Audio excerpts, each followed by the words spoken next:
Welcome back to Sane Enterprises.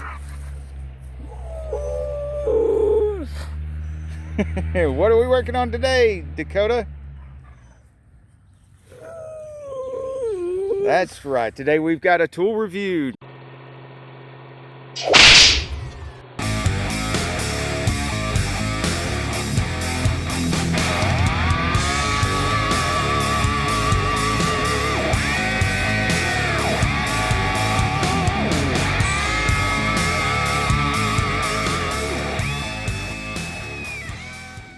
Hello and welcome back to Saneauto. Today we're in the garage. It's like 90 degrees outside and it's blistering hot, so we've been running the air conditioning and we are working on the Mach1. Yes, we've finally got some stuff done and we can get back to working on the Mach1. And today we're going to do some brakes. And in future videos we're going to be trying out all kinds of car cleaning products on the Mach1, the Jaguar, and the Corvette. A few things you'll need to get started. Right here we have my old tube and bender, which has a bazillion miles on it. I've twisted so many transmission lines and brake lines with that, it's about wore out. In case you're interested though, it has served me very well. It is, and there's the part number, 2189. That is an American-made tube and bender. It lasted me nearly 20 years I used that. Also, can't do a job without coffee. We have some new wheel cylinders. Since I am working on a brake line, replacing the brake line here, might as well change the wheel cylinders. They do have rubber ports in them. They get old. Here's the new tubing bender. And I will be using this one to bend this piece of tubing. And while I'm at it, might as well replace the rear brake hose. It does flex a lot, and they do start fraying right here first. This is the part that sits on the rear chunk. We'll be using these nice new Craftsman line wrenches, which I've shown in my previous review on these line wrenches. Of course, some brake clean for cleaning up. And there you have everything we need. Just like our other videos, there are of course handy links in the description to just about everything I use here. Well, except for the Mach1, of course. There's no link in the description to a nice 72 Mach1. Okay, so I had to skip like 20 minutes of boring stuff that took a really long time. The only exciting thing that happened during that time was that I had to get out that set of acetylene torches right there. And since acetylene torches heated about 14,000 degrees, you quickly reach the ignition point of brake fluid. And we also had a rubber hose right here. So you can imagine, first it started out looking a little like this. Then there was a slight explosion. And it ended up looking a little something like this. So the bracket that comes with the new hose wraps around the tube like so. And the vent for the differential, which that actual differential is down there, this is the tube. The vent goes into the tube and pins the bracket for the hose to the differential tube. And then the actual vent hose goes right here. Also, you need to make sure you put your other line that we're not replacing back in here and tighten her up with the line wrench. And I put a little anti-seize on the threads and a tiny bit on the where the flare goes so it can seat really well. Do that on both. And now I'm going to bend the line to go from here to the wheel cylinder, right here. By the way, as a side note, this Mach1 came with the disc brakes on the front and the competition suspension. Actually, whoever ordered the Mach1, they paid extra for all that, but it came from the factory with that because they paid extra for it. Now, my question for y'all is, should I go through the trouble of replacing these rear brakes with a disc brake kit, and should I replace all four wheels with the more modern disc brake kit, multiple piston calipers, and even the master cylinder. It already has power brakes and disc on the front. And what brands would you recommend? I'm going to move this vent out of the way so you can see better. Now this line has to come back here towards the brakes and turn almost 90 toward the wheel cylinder. But before it can do that, it's got to make nearly a 90 degree, about a 75 degree, 80 degree turn out of there to head towards the wheel. So we have the fancy new tubing bender, and then we have my old tubing bender. Now if we look at this, it's going to take about an inch and a quarter to make a 180, which would be about half of that for a 90 degree turn. But if we look at the old tubing bender, because of the fulcrum here, you can make the turn in quite a bit less space. So I'm hoping I get one more tube bent out of this old bender, because it is a better choice for this.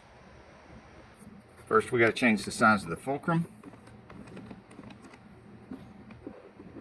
I imagine I'll end up using that new bender on transmission lines, because they usually span a much longer distance and you've got more space for your bends.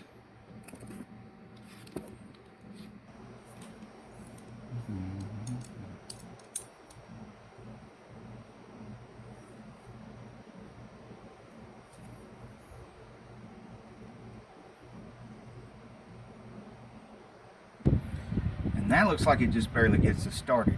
We really need to come back down toward the tube. Try to run hugging the tube. Stay out of the way of the exhaust and the anti-sway bar, anything else that's moving around. Let's try this one out. Oop. Well, snafu already.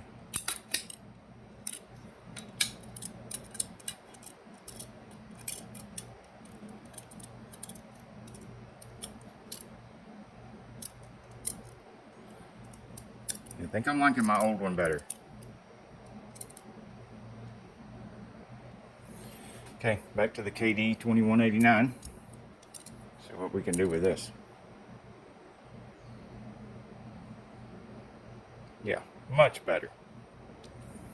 Much better. Don't buy one of these Chinese benders. Crap. This looks like it's about where it intercepts with the tube. We'll bring this back up a certain amount. We'll try it. All right, I'm bringing it way down here and back up because we've got some excess tubing here.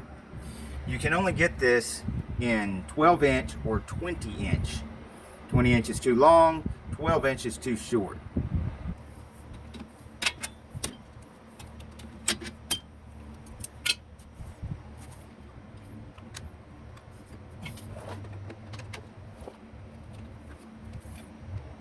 These are socket wrenches. I have a whole set of these. I'll put a link in the description.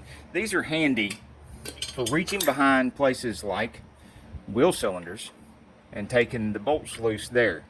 Now, if they're short bolts like wheel cylinders, it's not a problem. But if they're longer bolts, then you might want to go to a conventional socket and ratchet.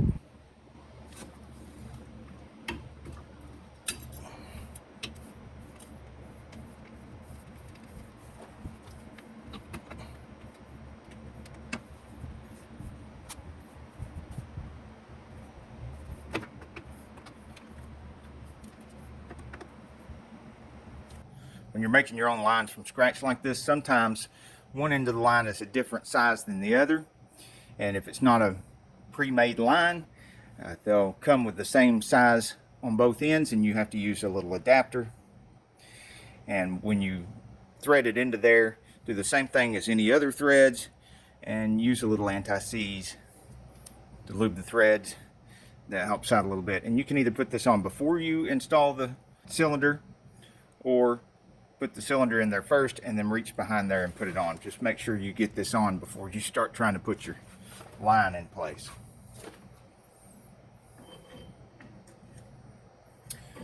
Oh, and it's a good practice to go ahead and break your bleeder loose and leave it a little bit loose before you install your wheel cylinder. Make sure both bolts are started really well before you tighten either one.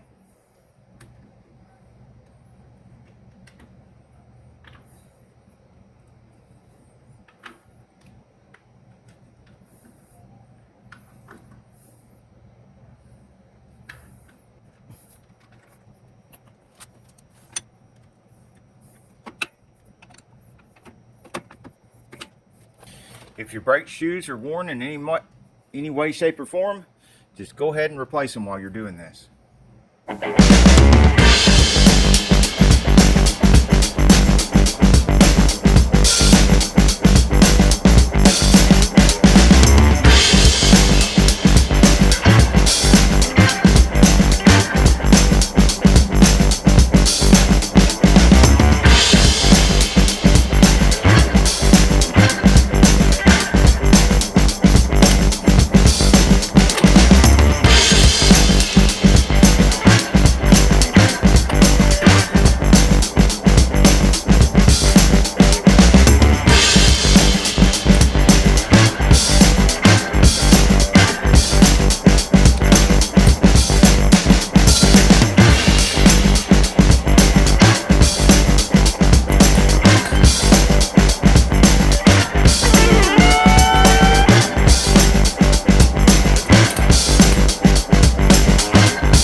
Please like, subscribe, comment, share, put your questions down below, whatever floats your boat.